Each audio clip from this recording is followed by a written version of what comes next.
Good morning, Infinity players. Polynike is here with another battle report, and today we are doing Quadrant Control versus Vanilla Haqqislam. I'll of course be playing my Vanilla Combined Army.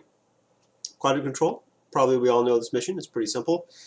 Dominate the quadrants, right? At the end of each game round you get one if you're tying. Let me grab my pointer here. Pointer options. Okay. Right, yeah, at the end of each game round, one if you're tying. If you've got more than them, you get two, and if you have one on the enemy side of the board, you get one, and then there's one classified. Additionally, of course, seed embryo stuff counts. I think baggage does too, though I don't see it on here. Extras for the season, we have Antarctic terrain, Intelcom, and you get a turret to place. The Antarctic terrain, we remember, gives everybody with a climbing plus, mountain terrain, and terrain total plus 1 inch move. Intelcom means you can choose one of your one in this one, classified objective, to count as the points on the card number and points, into one of the quarters at the end of the game. So maybe you can swing the end of the game. As it happens in this game, I choose not to do Intelcom, and my opponent chooses to do Intelcom. I get, what is the one I get? The experimental drug. So I think I can try to do it, even though it has a decently high number. I think it's worth a point. Okay, so here's the list I'm using. I definitely like this list for Quadrant Control. I did make one, this was another list that I had that kind of tweaked around for this, and I had traded out my Zeodron for Norkius. Where is Norkius? Yeah, for Norkius here. I'm not sure if I actually like that trade. I've never really had a great run with Norkius, but I do like the Zeodron. I traded it out. I'll show you the map when we get there, and then you'll see why I traded it out, which again may have been a mistake. But anyway, Mentor Lieutenant. I'm a big fan of this, especially going against Vanilla Haqqislam, where I may have to defend against impersonators. I'll put down 2 camo tokens with his decoy, one of which will obviously be fake. They'll both be fairly well defended. So if he wants to send impersonators after it, he's got a good chance of, like at least 50% chance, going after the wrong one, and of course not even getting it. You do have to watch out for shotguns though. If they can put a template on some of your defenders and hit your camo template, you're not defending yourself, you're getting yourself killed. Okay, Bit and Kiss, like them. Caliban, Engineer, Deactivator. In this list, I probably would have actually made the Caliban the chain of command if I'd been thinking a little bit more about it. I chose the Engineer because originally I had a Zeodron and it was going to be up front bouncing around, and so it might need to get repaired up there. Got 2 Imitrons, Liberto, Norkius. So as I said, never had a great run with Norkius. He does seem pretty terrifying. I took him as the non-hacker version because hacking can be a liability when you're running around using stealth, trying to kill people in close combat and such. I don't have a lot of experience with Norkius, so maybe that was wrong. It kind of comes up in the game. Q-Drone, Plasma Rifle. Again, this is based on the board, which I'll talk about when we get to the board. I usually take the HMG because I need more long-range weapons. On this board, I didn't really think I did. My Shrouded Hacker, Initius Fastu would be good in Quadrant Control. I love my Shrouded. He's a great hacker. It's fine. A Taiga is basically to round out the orders, and I could add the points. I did wish the entire game that it was a Preta, or another Gaki even. I got 2 Pretas down at the bottom. Just dump down there. I see 2 Pretas, our drone, my Medtech, and my Overdrawn. Yeah, this is. I think I'll jump to the board as soon as I'm done discussing this so you can see it. Overdrawn will be my reserve, and yeah, Medtech, all the stuff's pretty normal. This is a little unnormal, right? My Unidron Forward Observer. I was hoping to, if the situation presents itself, where I can use him to discover an impersonator. He gets +3 to discover, so that should help. He's also kind of disposable and has dogged, so he's a good counter to the impersonators if I'm going first. I can move over to them, have a decent chance of discovering them, right, and then maybe kill them with my plasma carbine in a couple of orders. Seems fine to me. Okay. It's my opponent's list, but I want to go to the board first. So this is the board, looking at it from the side that I'll be deploying on. So you can see we got this giant building we call Precinct 13 in the middle of the board. Basically, that's one building with 2 stories. Over here, there's a little building on top of another little building on bottom there. We play all the windows basically as doors. You can walk right in them, but you can also see through them. So you can see into the building. There is terrain inside the building, little blocks in line of fire. But you can see why I wasn't too concerned with the super long range stuff, which is why the Q drone has a plasma rifle in this version. This is the board from the other side. So you can see you can move up this and then walk inside. Same thing over here on those. And then of course on that, and then there's the actual entrances to the building that are on the side over here, which we'll see when we get over there. And this is inside the building, with the roof lifted off. This is the courtyard. These are the actual entrances right over here and over here, I believe. And then we've got some servers inside and a giant tag-sized Pac-Man game so that you can't see all the way through the building through the windows and provide you some cover while you're on the inside. Okay, so my opponent's list. He's playing the vanilla Haqqislam.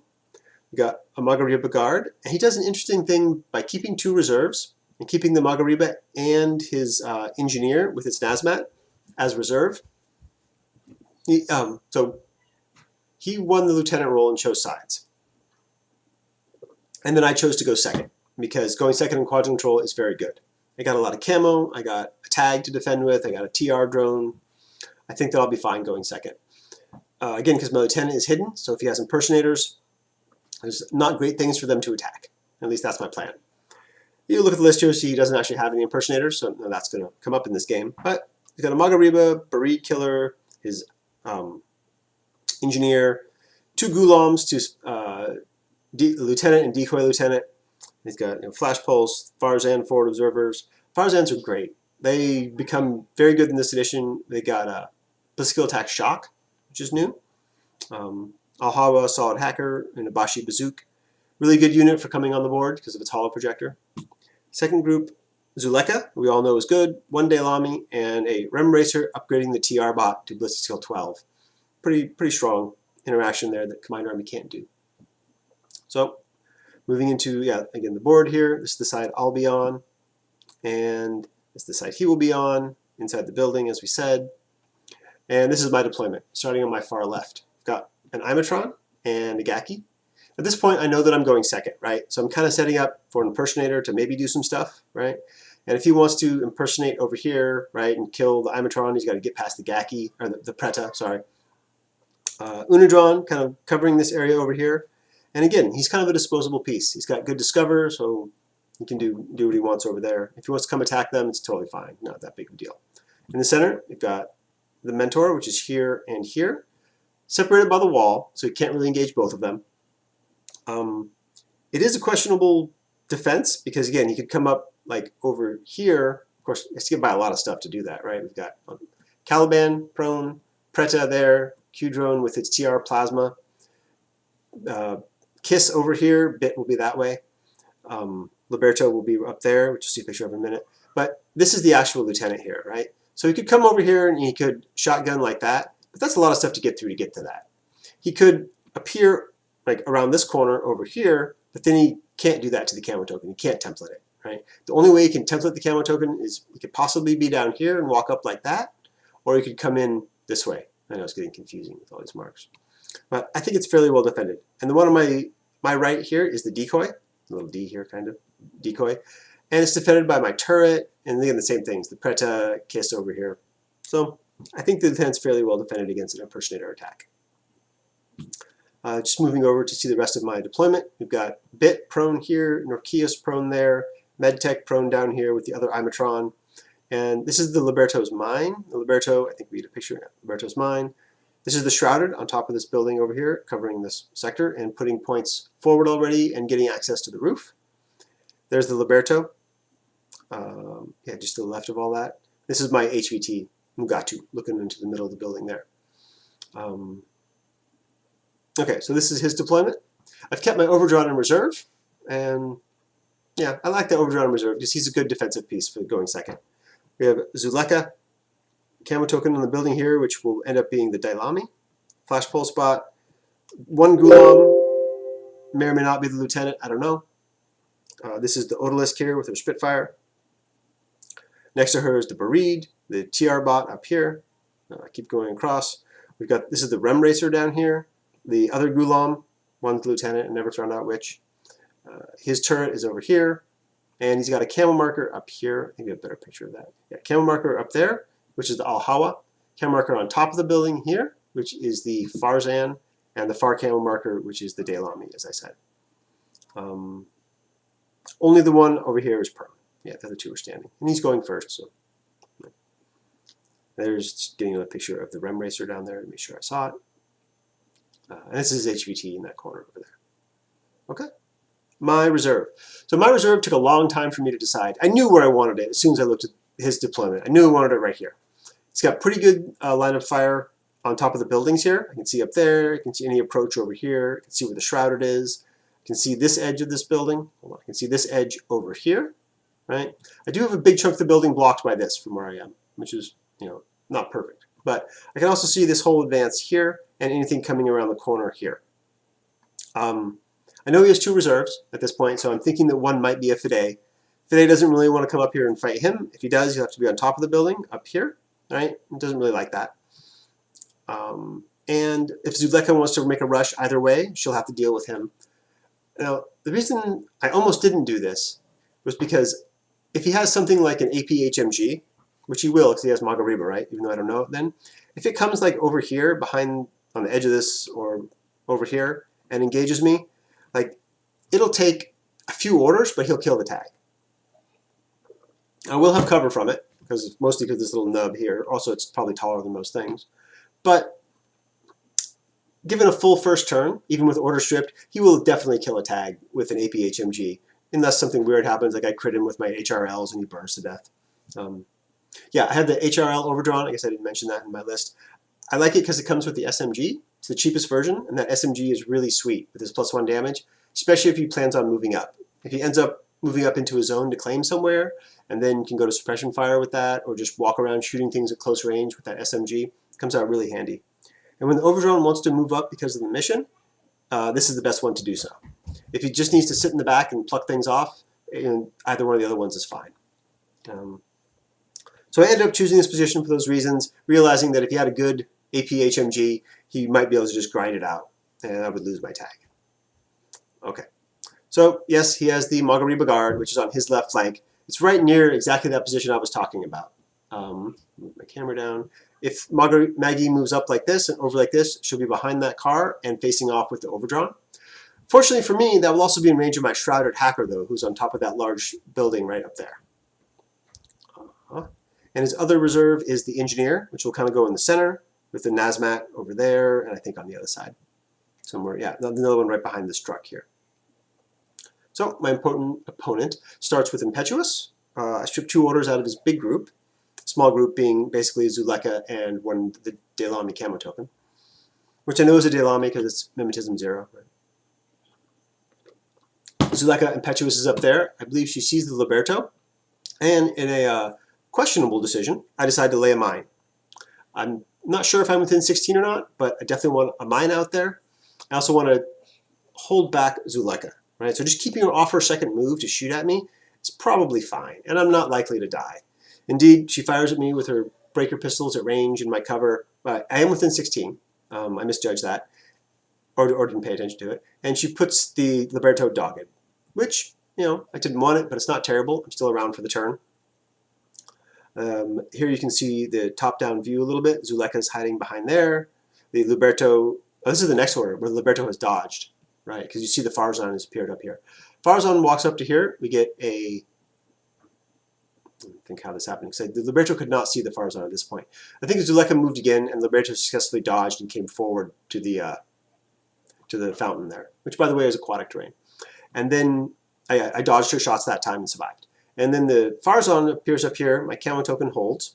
And the Farzan, I think it actually started right there. Yeah, and I dodged out of its line of fire with this, which was kind of a bad call for me. So he does first order discover over here. And I decide to hold, and basically do nothing. Because he's discovering me on an 8, which is not great.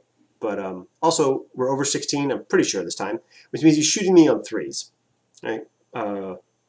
Range, mimetism, and cover. With his rifle. So the Farzan successfully discovers the Shrouded, fires and hits him twice on 3s, but the Shrouded makes both saves and remains right there. Liberto gets another dodge, probably fails it, and moves around down there if he does. Liberto is starting to dodge this way over the next few orders, right? Trying to get out like that, trying to get over to Zuleka, because I think I'm going to get a chance to shotgun her before the turn is over. That's kind of my plan. So next, his Delamy moves up. Right? Again, he's trying to kill. Now that he's revealed the Shrouded, he knows it's a hacker. He engaged it initially because he thought it might be a hacker, and he doesn't want to run the Magariba Guard up into that, obviously. So now the Delamy moves up. Does a first move to here. I throw a Discover with the Overdrawn from there, a hold with the Plasma Bot from down there, and the Liberto gets a dodge again. My opponent is a little taken aback by the Discover from the Overdrawn because he's got a clear and free Panzerfaust shot into the Overdrawn. Like, I'm in the open, I'm not doing anything. So he could just Panzerfaust me on a 14. It's pretty good, right? I was hoping he would do that because that gives the Plasma Bot a chance to kill the Delamy unopposed. 3 dice on like 5s, not great, but you know, not terrible either. And if I'm just trying to keep the Shrouded alive, because as long as the Shrouded is here, Maggie can't move up. So even if he beams my tag, very unlikely he's going to kill it, and then the Shrouded is more protected here. My opponent thinks about it for a long time, and I think correctly decides not to Panzerfaust the tag, but instead go prone and move up to here. So now no one else can see him, and he's here.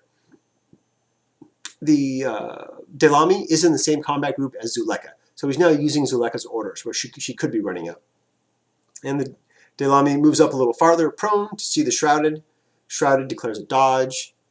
Delamy fires a shotgun at it. I think the Shrouded crit dodges it. He dodges successfully. There's nowhere really good for me to go though, because if I move out like anywhere, I'll start losing this little nub of cover bonus from Farzan when Farzan decides to engage me again. So I don't go anywhere, but the Delamy runs out of orders there. So back to the Farzan, who comes around the corner over here and takes a shot. I think it takes him 2 more orders. This is part of a coordinated order. With him as the lead, he moves over to there. Who else moved with this coordinated order? Some guys back here. I think the Odalisque moves over, and yeah, Odalisque moves up onto the box. And I think someone else moved, but I'm not sure. Maybe it was the Bereed on the other side. It kind of makes sense. And then the Farzan takes shots at the Shrouded. He's moved into with 16 now, so he's +3, -6. Which is still a much better shot. I believe that the Shrouded survives that, but then dies on the next order. And with the BS attack shock that the Farzans now have, he's able to kill the Shrouded outright, so no regeneration for me. Once that's done, Maggie moves up. Maggie zips up to here, giving a dodge to the Liberto, who I think dodges over here. I think that's what happened. Yeah, either dodged or he shot at me, and the Farzan shot at me, and I failed a guts test and bounced over here. Well, one of the two, so I end up like right here. Yeah, that's the Farzan taking a shot at the Liberto there, and the Hungry. And the Preta over here made its armor saved and bounced over to here to be out of fire, and the Liberto either dodged or made its armor save and bounced a little farther over there. Now I've got the angle that I want, where I can see my shotgun template doing that, right, hitting Zuleka and the tag. Not really a danger to the tag, but my Liberto's already dogged. Right? I've deployed 2 of my 3 mines. I'm happy with that. So if I can take out Zuleka on the tag's activation, I'm totally happy with it. And what ends up happening is pretty much exactly that. The tag moves over here to engage the Overdrawn. Overdrawn fires at the tag. Tag splits burst. Again, great for me. Going to spend one of its burst firing over there. And the Liberto fires its shotgun, drops Zuleka dogged, and of course does nothing with the tag. And the tag smokes the Liberto with an AP round. Yeah, that's the same picture basically. Okay, and then he gets over here and fires at the tag. He hits me a couple times, and over the course of 1 or 2 orders does like 1 wound to me. This tag made a lot of armor saves this game. Right there it made like 3 or 4 armor saves over the course of like 2 orders. I'm firing back with my rocket launcher, right, and he's firing with his HMG. We both have cover, so I'm on 13s, he's on 14s, but with 4 dice. Yeah, Zuleka goes dogged, and that's the end of the first turn. Pretty good for me. Made a couple armor saves, right? Wasted a bunch of his orders on the Liberto. Did eventually lose my Shrouded, but can't win everything. So this is the Hungry, sort of using its irregular order to run up here, using the edge of this building to block line of fire from the Magariba Guard, and catching the Farzan in a chain rifle. Boom. Farzan just dodges prone, though. It's not a big threat. And then I do a couple of coordinated orders. Okay, so my plan for this turn. Plan for this turn is to, I would like to get Norkius up, right? If possible, I want to kill something in close combat to get the wounds. This building is too high for me to jump up. I think I could long skill jump up there, but if I do, I'm seen by everything. So I can't do that. So I decide that what I want to do is bring up the plasma drone to engage the Magariba guard. If I can get up here to this corner, I get it within 16, so it's within the 0 band for its HMG, out of range of its flamer, and I'm in the plus band for my plasma rifle, and I can plasma it on 11s. It's firing back on an 8. Right? I'm 3 dice on 11s versus 1 die on an 8. That's okay. Right? If I go unconscious, I can bring up the Medtech's slave drone and fix it. Right? If I blow off the board, I can't. But I don't think that's going to be a quick engagement, but I'm content spending the majority of orders on my turn doing that. And if I just bathe it in plasma, we'll eventually get through its 3 wounds, maybe even 4, and kill it. And that would be fine. And then I can move up a couple pieces and claim 3/4 this turn. That's the plan. So 2 coordinate orders, I move up the Q drone, Norkius, my Caliban, which is on top of the building up here eventually, and I also move up my my mentor, Lieutenant, just getting him out of the deployment zone so he's putting in points into my front left corner. As I get up over here, the Delamy is able to dodge because the Q drone doesn't have stealth and stand up. It's a great move because now the Delamy's shotgun going down like this covers both of them. So I'm clearly not going to give him that. I was expecting this, and my plan on that was just to engage it with the tag. The problem with that is that Maggie can also see my tag. So I spend the attack awareness order. But this is the other move up I did with that coordinator. That's the mentor, and you don't see the cam token because it's like up that way. I might have a picture of it. And the tag is impetuous here on his turn. And there's the other cam token who eventually gets up there and goes prone. Okay, so my tag. I spend an order, my attack awareness order, to move over here. His tag shoots me with an explosive round, and I shoot heavy rocket launcher 2 up there and 1 down there. I fortunately kill the Delamy, not that hard, but I take a hit from the explosive round over there. I think I make 2 of the 3 saves and take my 1 wound there. I think I didn't take it on his turn. I think I made a bunch of saves. So my tag takes 1 wound, but removes the Delamy. That's fine. So then the Q drone is able to roll up to this wall, bump into it, move around the corner, and see the Magariba guard there. There's the engagement. I think it's really good, right? Again, it'll take me a few orders, but you know the effective double action of the plasma hitting armor and BTS with no cover allowed. Like each hit has a decent chance of getting a wound through because they're BTS 6 against damage 13, right? So it's not great, but you're getting them 2 times with each hit. So, well. Unfortunately for me, none of that happens because the Magariba guard crits the Q drone on the first engagement, and I fail all 4 saves, and Q drone is wiped out. This is pretty disastrous because I spent 2 command tokens and like 4 orders getting into position and then doing this engagement. Complete loss. Yeah, I was pretty out of it when that happened, and I decided that the only real option for killing that tag now was to drown it in rockets from my tag. Norkius can't really get to it. Like, I could come over here to the same place, right, and take shots with my breaker combi at it, which isn't terrible, and then maybe I could move in, dodge its heavy flamer, and then jump it in close combat with my Vorpal, but his TR can see down this way, as well as his flash pulse, so I'm really only going to get 1 shot at that if I do it, and probably lose Norkius doing it. So I decided not to do that, and I decided to go with the tag route. My tag moves over here, and we just start trading my heavy rockets into him. It's not great, but I am using template mode, so no cover, and I have +1 damage from a tag. So if I hit him, I'm decently likely to get a wound through, and with continuous, I might get 2. It ends up taking the rest of the orders in my group, and the tag makes like another 6 armor saves from hits it takes from explosive rounds. I'm in cover up here, remember, so I'm armor 9 against these shots. But still, they're damage 16, right? Because they're explosive rounds from a tag's multi-HMG. But I do indeed burn Maggie off the board with the very last order in group 2. She takes a wound on 3 different engagements, right? And so it's not all at once. I would say at the last order she didn't burn down in 1, but she did burn away off the board. So I felt great about that. My tag took another wound, ends up with 1 wound left doing it, but I've removed his tag completely, and I still have Norkius up here undamaged. No good targets for him to eat, unfortunately, but he is up there. So I got back into group 1, tags in group 2, so all those orders spent were group 2 doing that. And Norkius decides to go up after the Farzan. Right, Norkius is down here. Jumping here isn't really good, so he goes over to here, jumps up to here, goes up to there on the building, and then takes a rather risky jump up to here where I can be seen by the enemy flash pulses back there. I can also be seen by the Farzan as I go up. So the Farzan slug shotguns me, and the flash pulse bot flash pulses me. I choose to dodge, which is, I think, right, because it opposes both. And I actually don't really care if I take a wound, but if I get flash pulse, that's real bad. And I can't really shoot the breaker combi rifle down there very effectively at the flash pulse because mimetism cover and such. And I dodge on 15s, right? So it's a pretty good dodge. But I roll a 20, fail the dodge, get flash pulsed, and take a wound. So I'm up here, stunned and wounded. Fortunately, though, the Farzan cannot see me when I'm over here failing my guts from being flash pulsed. So I'm able to cautious move with another order and be in close combat with the Farzan. Who again can't attack me because I have stealth and he's not looking at me, looking that way.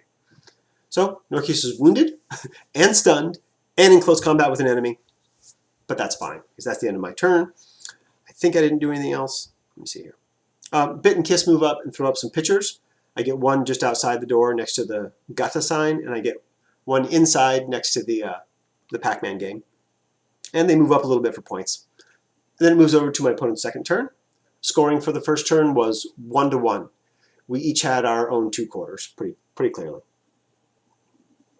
I did have Norkius farther enough forward, but between the Engineer and Odalisque and the Farzan up there, he was able to outpoint Norkius. If Norkius had not been flash pulsed up there, right, if that dodge had worked out for me or he'd missed or had made the 2 saves or whatever, and I had been able to eat and kill the Farzan fairly easily, I would have had that quarter for sure.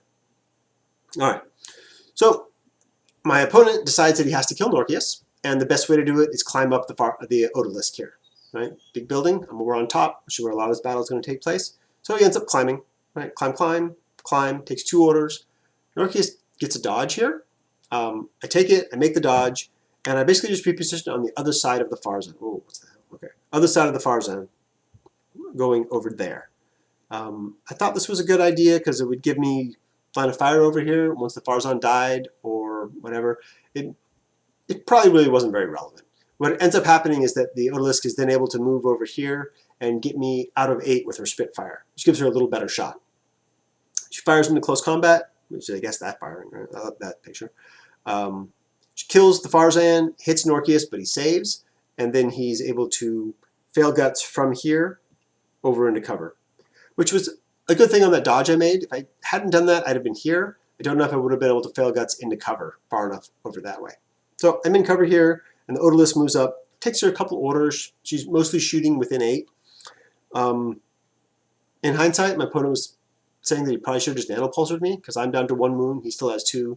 I'm throwing Vorpal at him, so maybe not, right? I think that I did not throw Vorpal the first time, so I just kind of forgot about it. So then he should have nano-pulsed me because he can't die. It takes him like 2 or 3 orders, but he moves up and keeps shooting, and he eventually kills Norkius. Yeah, there he is moving up. Moves up to there. I hide over here, but he can still see me through this. So a couple more orders, shooting, and she kills Norkius right about there, which is rough because getting on top of this building is kind of hard. As there's more fighting going on, she goes into an in cap from, not Norkius, but chain rifle from the Preta down here. That also allows her to go prone. So now she's not being seen by the Preta anymore. And yeah, that's more of them fighting. Okay. And then my opponent in his other group, these TR bot just does a little spider jump whoop, over to this building and then moves up to this corner, and that's the end. That puts the drone out of his deployment zone, which is good, and a little better lines of fire over there. And that's the end of his turn. Now I'm in the situation where he's got a nice piece on top of the building, the Odalisque, even though she's wounded, and I want to get up there and kill it. And I think a lot about it, and I don't have great results, except using my Hungries, which are both in group 2.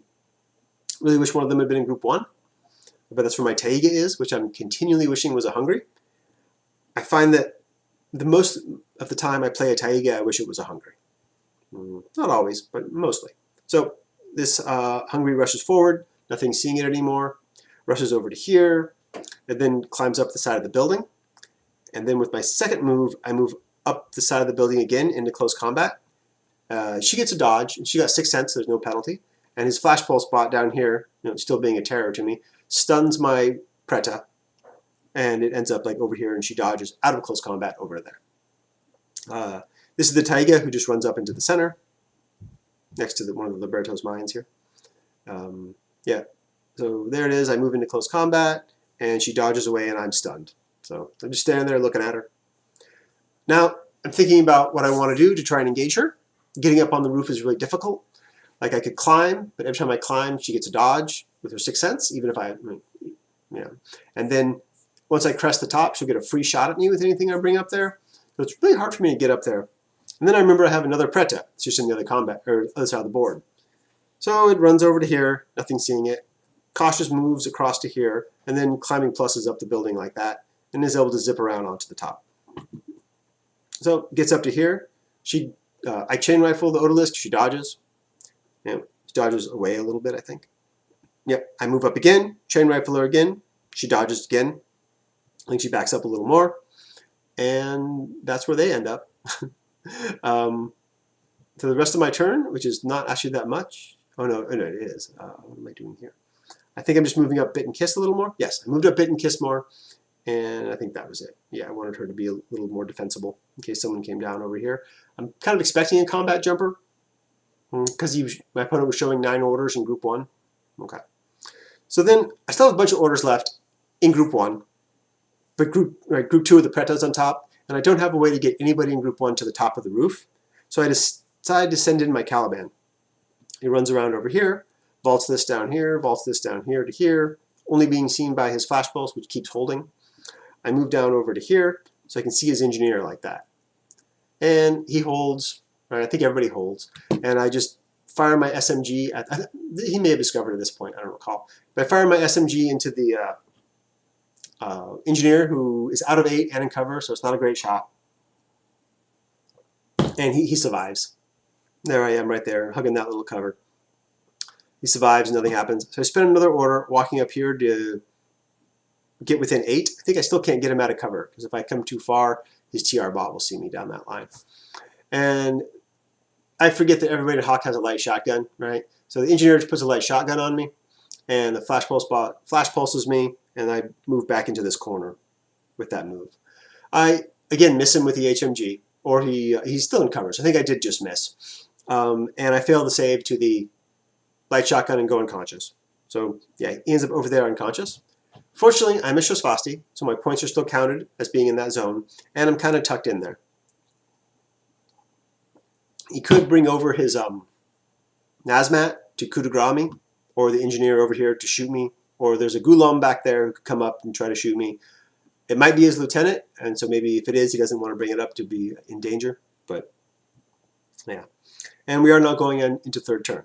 End of turn 2, we again score 1-1 each, with pretty much the same situation. I got a few things out of my deployment zone, and he's got a few things out of his, and then the Odalisque on top, but she's not far enough forward to endanger my zones. So this is the end of my turn. My guys have moved up. Oh yeah, I moved Bit and Kiss again to get Kiss in a better position up here for AROing. If she stands up, I can shoot her with the adhesive launcher. Don't really care if she shoots at me. Right? She could kill Kiss. It wouldn't really matter. And I think that's where the turn flips. Yes, which is where the Bashi Bazook comes on. Remember, this is my opponent's last turn, and my overdrawn, all it did in its turn with its attack awareness order is climb down from this this ledge here. And it's taken 2 wounds, so it's in a fairly fragile position. And my opponent wants to ensure that I don't have his chunk of points to move up next turn, and possibly do an attack run and other things over there. So the Bashi shows up, 1, 2, 3 from the Hollow Echo. It's fairly safe, right? Since I've only got a 1 in 3 chance of even guessing the right one. And if I do, I could miss. And if I, even if I hit, he could save. So I decide to fire with my SMG, right? It's great to have an SMG on this thing. I think I choose the center one and I hit it, but it's not the right one. Ends up being the one and back. My opponent then activates and moves forward to here. I hold this time, and he gets a surprise on me, but I still win the face-to-face with my 1 SMG shot versus his 3, and put this guy unconscious with an AP round. There it is. Boom. Good job, Overdrawn. All right. My enemy's Buried Hacker now comes in through the window. He's moving the points up, and his first move barely gets him into repeater range of the repeater I have next to the Pac-Man machine, which is right over there. So he's able to hack Kiss through my repeater. Now, I don't terribly mind this because Bit is BTS 6 now, and he's hacking through my repeater, so I have a firewall. So I'll be effective BTS 9, and he'll be +3 for his hacking program, -3 for my firewall, so 14s. And I'll be +3 for my hacking program, but then -3 because the Buried has an upgrade of Trinity -3. So I'm on 13s, he's on 14s, but he's 3 dice. His first order, I think he wins, but I save, and then he does it again, he wins, and Bit goes unconscious. Since experimental drug is my classified objective, I'm not too worried about that because I will send up the slave drone to heal her. And then up on top, right, when the Buried activated down below, the Hungries on top got a dodge. They both made it, and the one to my right dodges into close combat. The one to my left has to go underneath the ship here, so can't quite get into close combat, so goes prone and crawls right forward. And I think he fails his second dodge when the Buried is moving around or hacking. And then the Odorless activates to fight the Hungry in close combat. Remember, she's got a close combat -9. So the Hungry is down to a 11, I believe, in close combat, and the Odorless goes on an 18. However, Disaster now strikes for the Odorless, and she rolls a 19. And the Hungry hits her with a low roll of 9 or 10 or something, and kills the Odorless in close combat. Buried moving around on the bottom a little bit again. From here, this is the Buried. You can barely see him right there. He's able to fire a pitcher long bomb over here, and it lands it right next to my tag. Then the Al-Hawa, who has not done nothing yet, moves up over here and goes for the surprise attack on my tag. The Overdrawn has a Tinbot -3 for hacking, right? So it has a firewall. So that helps me. He goes for a total control. I believe over the course of 4 orders, he crits me once, and I make all the saves against it, which is I think 3 because total control is double action. Otherwise, he failed due to the firewall. And there's the Al-Hawa kind of standing there. It then moves under there, and that's the end of my opponent's turn. So it's my turn, and with the orders for my unconscious Caliban in my front right quarter, I think that I already have 3 quarters, and so I don't really have to do anything. But what I do is activate the medtech to try to save Bit, who was here. I run up to her, and she dies because I don't have any command tokens left. So then I go to secure the HVT by having this Hungry, who did not impetuously run forward and get killed by anything, just crawl over here to be within 8 of my opponent's HVT right here. So that's the end of the game. The 2 Hungries on top of the roof. And claiming my quarters. I did have to move up my Unadron on my left flank over here. It moved up, got within range of the Al-Hawa, got hacked, didn't matter. Even if he had Oblivion me, I was still in the zone, didn't matter. And the Unadron plus the Lieutenant Mentor outpoints the Al-Hawa. So I keep that quarter. He has nobody in that quarter for me, so that's held by the slave drone, if nothing else, or the Overdrawn can move up if it needs to. And then in that quarter, my front right, I've got the points from the Caliban and the points from like 1 Hungry, and I think that's it. That's enough to secure it. So we end up with 6-2 for the combined army against Haqqislam. Very exciting game. Neat battles on top of the building there. We were both talking about the map afterward, and we liked it. We always enjoy playing on this map, even though it's weird and different than other maps. We did decide that, let me go back to the top of the building here and get you a good picture of it. We think there should be a little more access to the roof, because both of us felt when it was our turn that getting up there was just a real pain. Knowing you're playing on this map, which we did before we secured our lists and everything, you can just maybe take more climbing plus or something like that. But we decided there should probably be a ladder right here, just to give a little more access up to that roof. And so I will probably, if I don't break down this table before it's played on again, add a ladder there. as well as inside. We'll probably put a little more terrain inside and some ladders or stairs so you can move up and down, maybe elevators even. It'd be cool if there was an elevator from the bottom floor to the middle floor to the roof. I think that'd be a good idea. Okay, hope you guys liked the report. Hope you liked the weird terrain and the fun interactions we had. And thanks for watching. Post below if you have any questions. I'll be happy to answer.